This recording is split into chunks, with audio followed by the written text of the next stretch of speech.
नमस्कार दोस्तों, आज हम चर्चा करने जा रहे हैं शिक्षा का अधिकार अधिनियम 2009 राइट टू एक्ट एजुकेशन 2009 जो कि बात करता है प्रारंभिक शिक्षा का, 6 से 14 वर्षों के शिक्षा का, निःशुल्क एवं अनिवार्य शिक्षा का। तो आइए हम बात करते हैं। जैसा कि आपने देखा था कि पिछले वीडियो में आपको बताया गया था धारा 1 से लेके धारा 24 तक, और कुल कितने होते हैं आपको ये भी एक्सप्लेन कर दिया जा रहा है। ठीक है, 7 अध्याय होते हैं, 38 धाराओं में यह बटा हुआ है और एक अनुसूची होती है। ठीक है, आरटीआई एक्ट 2009 में ये सारे व्याख्या दिया गया है। ठीक है, एक्सप्लेनेशन दिया गया है। तो आइए हम बिना देर किए आज धारा 25 जो कि विद्यार्थी और शिक्षा का अनुपात है। क्या है? विद्यार्थी और शिक्षा का अनुपात। अगर कक्षा 1 से 5 तक की बात की जाए, तो अगर कक्षा 1 से 5 की बात की जाए, तो अगर 0 से 30 तक की संख्या है छात्रों की, तो उसमें अध्यापक कितने होंगे? 1 होंगे। और वहीं 31 से 60 हो गए तो अध्यापक 2 हो जाएंगे, और 61 से 90 हो गए तो अध्यापक 3 होंगे कक्षा में। ठीक है, ये अनुपात है विद्यार्थियों और एवं अध्यापकों के बीच का। और 91 से 120 होंगे तो ठीक है, उस क्लास को 4 भागों में विभक्त किया जाएगा और उसके लिए 4 टीचर होंगे। ठीक है, और 121 से 150 में 5 टीचर होंगे। ठीक है, अब बात करते हैं, लेकिन अब न्यूनतम शिक्षक 2 होंगे। कितने होंगे? 2 होंगे। न्यूनतम शिक्षक कितने होंगे? 2 होंगे।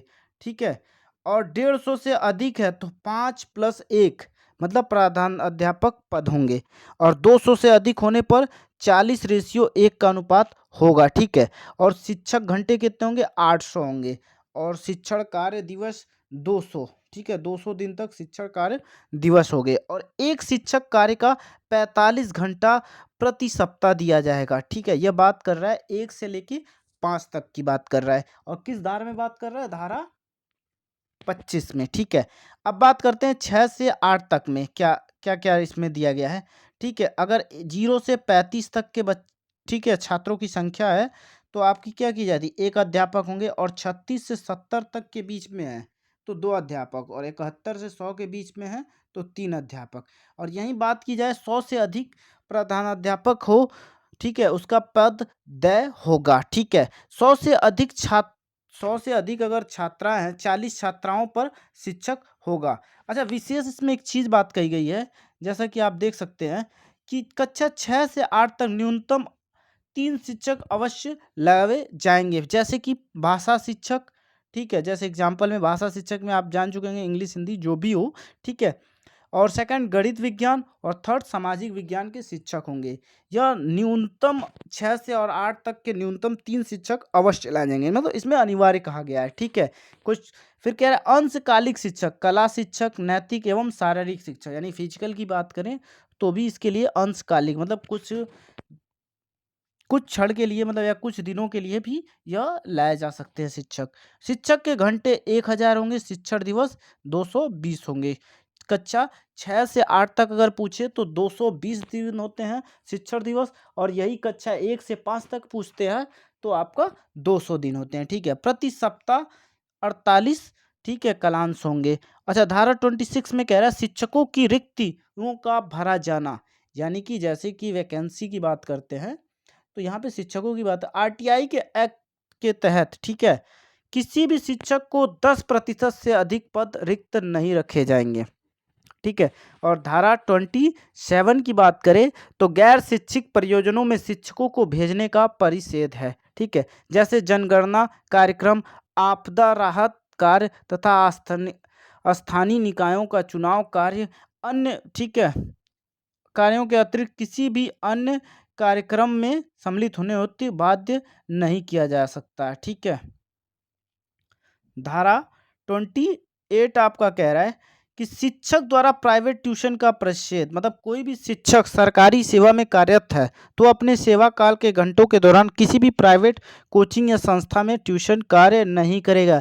यानी कि आपका अगर 9 से 3 बजे तक आपका, फॉर एग्जांपल में कह सकते हैं 9 से 3 बजे तक अगर आपका एक सरकारी स्कूल में आपकी नौकरी है, ठीक है, या कोई भी टीचर वहाँ पे पढ़ाता है, तो उस बीच में वो ना कि 12 बजे भी जाके वो कहीं पढ़ा नहीं सकता। हाँ, 3 बजे के बाद आप जाइए, जब आपकी कोचिंग मतलब आपकी जब स्कूल की छुट्टी हो तो आप जाके पढ़ा सकते हैं। यह आपका धारा 28 में बताया गया है, ठीक है। अब बात करते हैं अध्याय 5, ठीक है। टोटल अध्याय आपको बताया गया था 7 हैं। 5 में कह रहा है प्रारंभिक शिक्षा, ठीक है, और पाठ्यक्रमों में पूरे किए जाने संबंधित प्रावधान है जो कि 29 से 30 में है, ठीक है। 29 में कह रहा है पाठ्यक्रम परिवर्तन की सूचना, यह धारा 29 में दी जाती है यदि प्रारंभिक शिक्षा के पाठ्यक्रम में कोई परिवर्तन किया गया हो, ठीक है, तो उसकी लिखित अधिसूचना समाचार पत्रों में प्रकाशित करवाई जाएगी तथा इन्हें प्रत्येक विद्यालय में पहुंचाया जाएगा। यह किस धारा का काम है? तो धारा 29 में यह पूरी तरह व्याख्या दिया गया है, ठीक है। और धारा 30 की बात करें तो बोर्ड परीक्षा, ठीक है, प्रारंभिक शिक्षा पूर्ण होने तक बोर्ड परीक्षा का आयोजन नहीं किया जाएगा। ये साफ बात कहा गया है किसमें? धारा 30 में, ठीक है। अब अध्याय 6 में कहता है बालकों के अधिकारों में संरक्षण का प्रावधान, ये धारा 31 से 34 तक के बीच में है, ठीक है। क्या है? बालकों के अधिकारों के संरक्षण में संबंधित प्रावधान। 31 में कह रहा है बालक अधिकार संरक्षण आयोग का गठन होना, ठीक है। बालकों के अधिकारों के संरक्षण हेतु एक बाल अधिकार संरक्षण आयोग का गठन किया जाएगा, ठीक है। धारा 32 में शिकायतों को दूर करना और इस आयोग के अंतर्गत अभिभावक, संरक्षण, विद्यालय प्रबंधन के व्यक्ति तथा समाज का कोई भी व्यक्ति लिखित शिकायत दर्ज करवा सकता है। मतलब शिकायतों को दूर करने के लिए कोई भी, चाहे वो संरक्षक हो, चाहे वो विद्यालय प्रबंधन हो, यह धारा 32 के तहत आप इसको प्रयोग कर सकते हैं, ठीक है।